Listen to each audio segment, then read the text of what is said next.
We have a generation of white youth being raised in families where good-intentioned, colorblind strategies for engaging race are leaving our kids, youth, and young adults unequipped to navigate diversity, let alone be good anti-racist allies in a very racially inequitable society. Because racial perception is a product of environment, what can change that perception? Does it have to come from family? Does it come from family, school, community?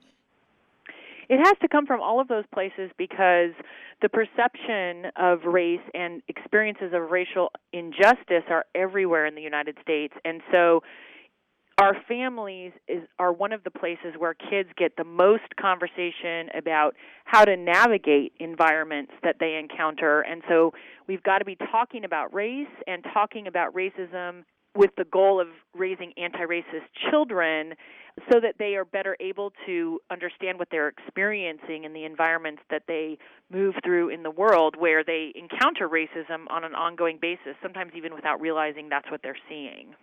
If an adult learned from their parents who learned from their parents that certain words were acceptable, descriptions of certain races were acceptable, how does the parent check themselves? On the very basic level, we've got no lack of resources just inundating us with improved, updated, nuanced discussions about race, about the appropriate language, identity categories. I mean, Google makes everything available. We've got great journalism on these issues.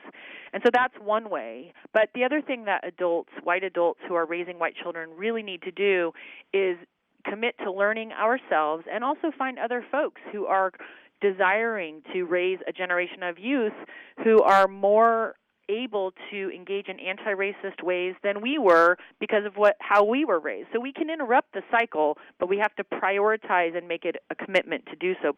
What are some commonly held beliefs that are wrong and even hurtful that are continually carried forward? One of the biggest is either I don't see race, I just treat everyone the same, or I'm teaching my children that regardless of one's race, we just need to love everybody.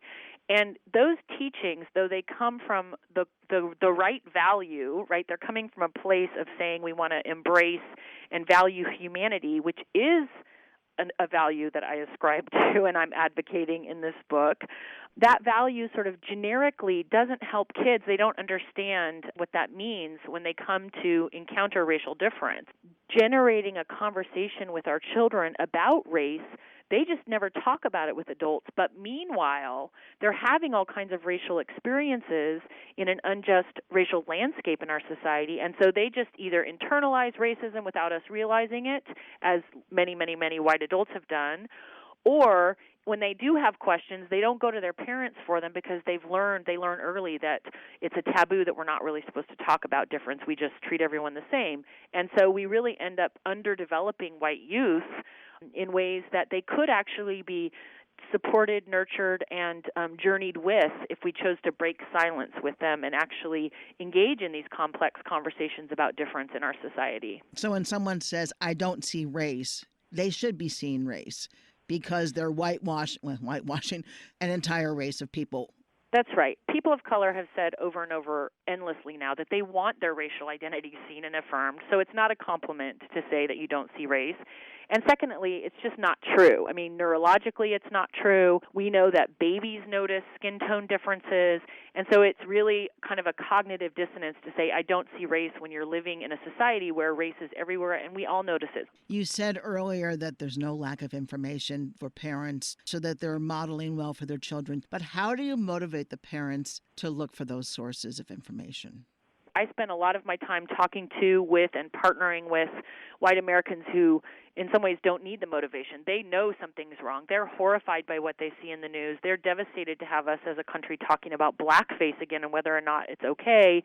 And it's those parents that I think are already kind of motivated, not because they know exactly what to do, but they know there's a problem and they want to be part of generating the solutions and raising kids who are part of the solution. And so I'm really interested in supporting and partnering with those adults. And over time, the more we grow that sort of network of people, the more we impact and change our workplaces, our schools, our churches, so that more and more folks, I think, start to see the urgency. But that's my starting point, is really engage with those who know we have a crisis and really are trying to figure out strategies for doing better from our particular experience as white Americans.